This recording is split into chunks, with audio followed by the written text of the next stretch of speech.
Good night. My name is Jason Rodriguez. My name is Tatiana Padilla. We study international business. We will be talking about absolute advantage. Ventaja absoluta. Es la capacidad de un país para producir más de un bien dado con sus recursos propios. En el contexto de los swaps, la capacidad de una parte para tomar prestado a un tipo de interés inferior al asequible a la otra parte para una moneda dada. Esto contrasta con la ventaja comparativa. La capacidad de un país para producir determinado bien utilizando menos recursos que el resto de los países.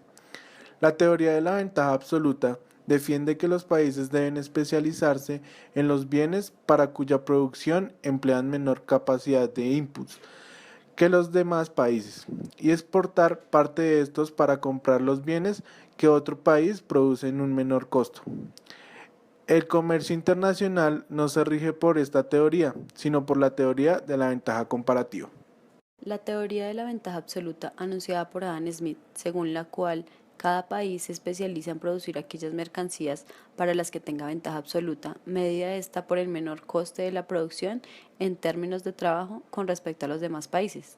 De este modo, al seguir este principio, todos los países saldrían ganando con el comercio y se lograría la misma eficiencia a nivel internacional.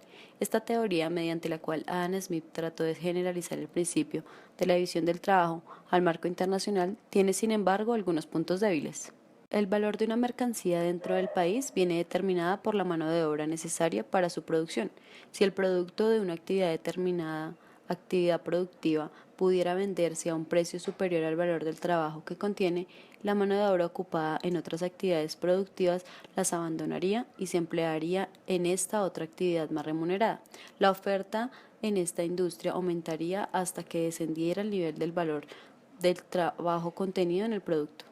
Si el precio de la mercancía fuera inferior al valor del trabajo que contiene, la mano de obra abandonaría esta industria y su oferta en el mercado descendería, con el consiguiente aumento del precio del producto hasta que dicha diferencia desaparezca. Si bien la teoría del valor del trabajo resulta ser instrumento valioso para explicar el comercio en el interior del país, no lo es tanto cuando se utiliza para explicar el comercio entre las naciones, por la carencia o menor grado de movilidad de los factores productivos a nivel internacional.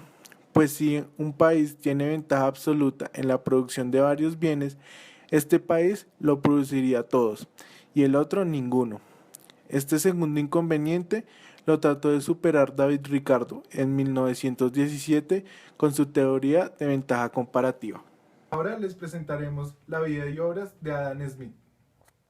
Adam Smith nació en Kirkcaldy, Gran Bretaña, en 1723 y murió en Edimburgo en 1790. Fue economista escocés, hijo de un interventor de aduanas.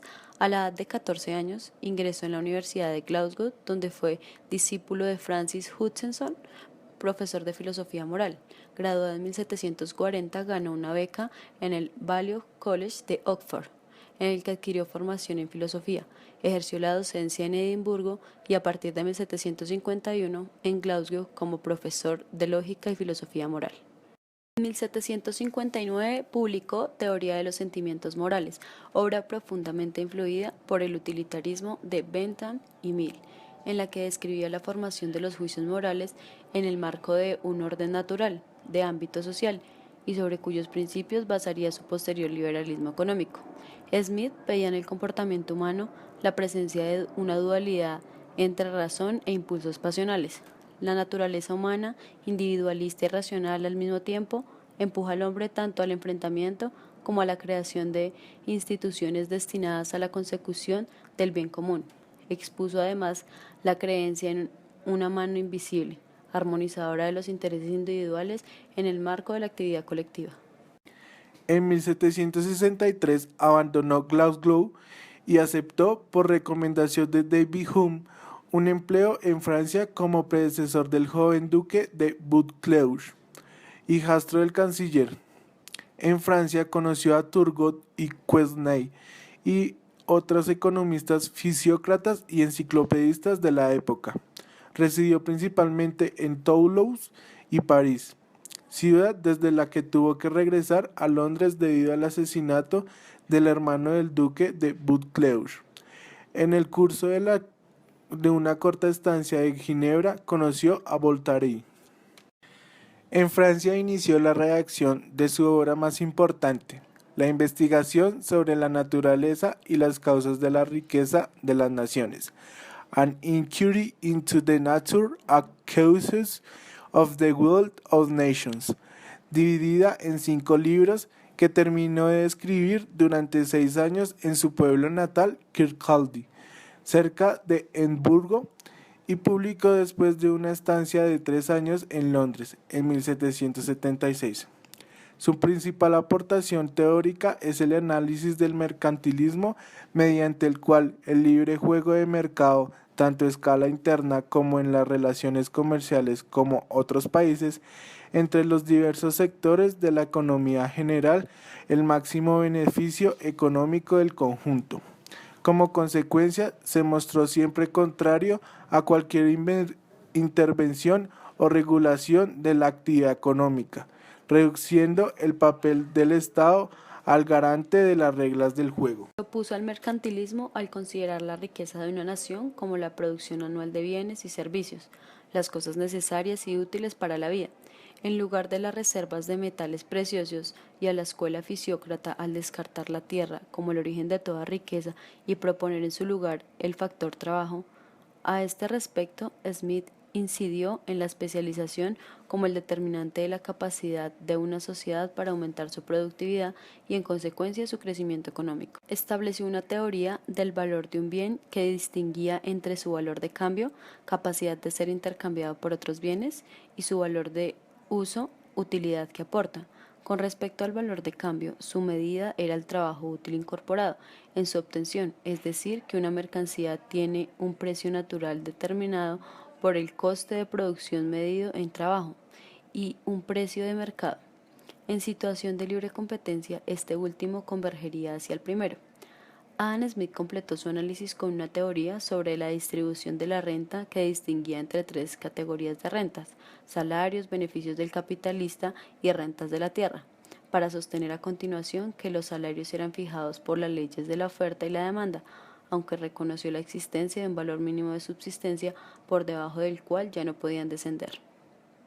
Las preocupaciones sociales, contrariamente a lo que le achacan algunos críticos debido a los extremos a que el neoliberalismo lleva sus ideas, Adam Smith conocía los peligros que conllevaba su educación económica. Estaba convencido de que un hombre que pasa toda su vida para completar unas épocas operaciones simples cuyos efectos son siempre los mismos, no tiene tiempo para desarrollar su inteligencia ni para practicar su imaginación. El resultado es la pérdida del hábito de ejercer sus facultades y la alineación del individuo. Por ello, afirmó que el Estado debería impulsar e incluso imponer la educación pública de las clases trabajadoras. De hecho, Adam Smith criticó las vidas miserables que sufrían muchos de sus compatriotas y advirtió que ninguna sociedad puede ser próspera ni feliz si la mayor parte de sus miembros son pobres y miserables. La teoría clásica del comercio internacional tiene sus raíces en la obra de Adam Smith, que plantea la interacción entre comercio y crecimiento económico. Según los principios establecidos en sus obras, los distintos bienes deberán producirse en aquel país en que sea más bajo su costo de producción y desde allí exportarse al resto de las naciones. Por tanto, define la denominada ventaja absoluta como la que tiene aquel país que es capaz de producir un bien utilizando menos factores productivos que otros, es decir, con un coste de producción menor. Defiende además el comercio internacional libre y sin trabas para alcanzar y dinamizar el proceso de crecimiento económico, y este comercio estaría basado en el principio de la ventaja absoluta. Asimismo, aboga por favorecer la movilidad internacional de los factores productivos. Para el desarrollo del tema les presentaremos a continuación un ejemplo aclarando el tema de ventaja absoluta. Teniendo en cuenta la tabla producción por unidad de trabajo, encontramos 2 supuestos: trabajo homogéneo y producen los 2 bienes, y segundo, en un día producen Estados Unidos 2 unidades de alimento y 4 de tela, Inglaterra 1 unidad de alimento y 6 de tela. Entonces, ¿quién es más eficiente?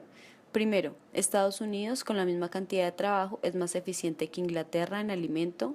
2, menor que 1. Tiene ventaja absoluta en la producción de alimento.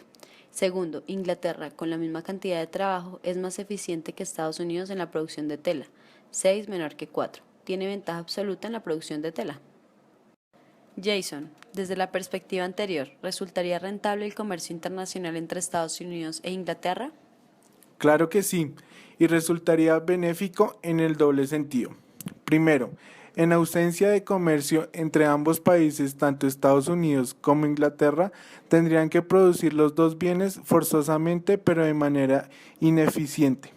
Por tanto, no habría especialización e incrementos de productividad que hace posible la misma.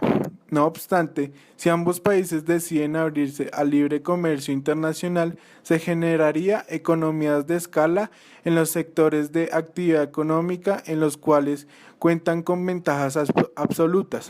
Segundo, el libre comercio internacional amplía la posibilidad de consumo en el sentido de que tanto ingleses como norteamericanos dispondrían de mayores cantidades de alimentos y telas para consumir. Y esto como resultado, precisamente, de la especialización que tiene lugar en cada uno de los dos países. Jason, teniendo en cuenta la explicación anterior, la situación sería de la siguiente manera. Inglaterra tiene una ventaja absoluta en la producción de telas y Estados Unidos tiene una ventaja absoluta en la producción de alimentos. Gracias por prestarnos su atención. Los esperamos en nuestra próxima misión o antes si algo extraordinario ocurre.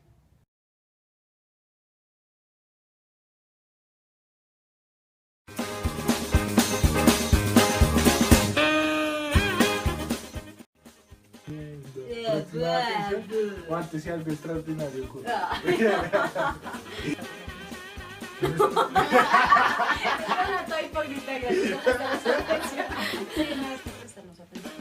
Los esperamos en nuestra próxima emisión o antes si algo extraordinario ocurre. Los esperamos en nuestra próxima emisión o antes. Good night. My name is Jason Rodriguez. We're talking about Para el desarrollo del clima, les presentaremos a continuación el ejemplo de Gracias por prestarnos esa ayuda. My name is Jason Rodriguez. With you. Ahora les presentaremos la vida y obra de Adam Smith.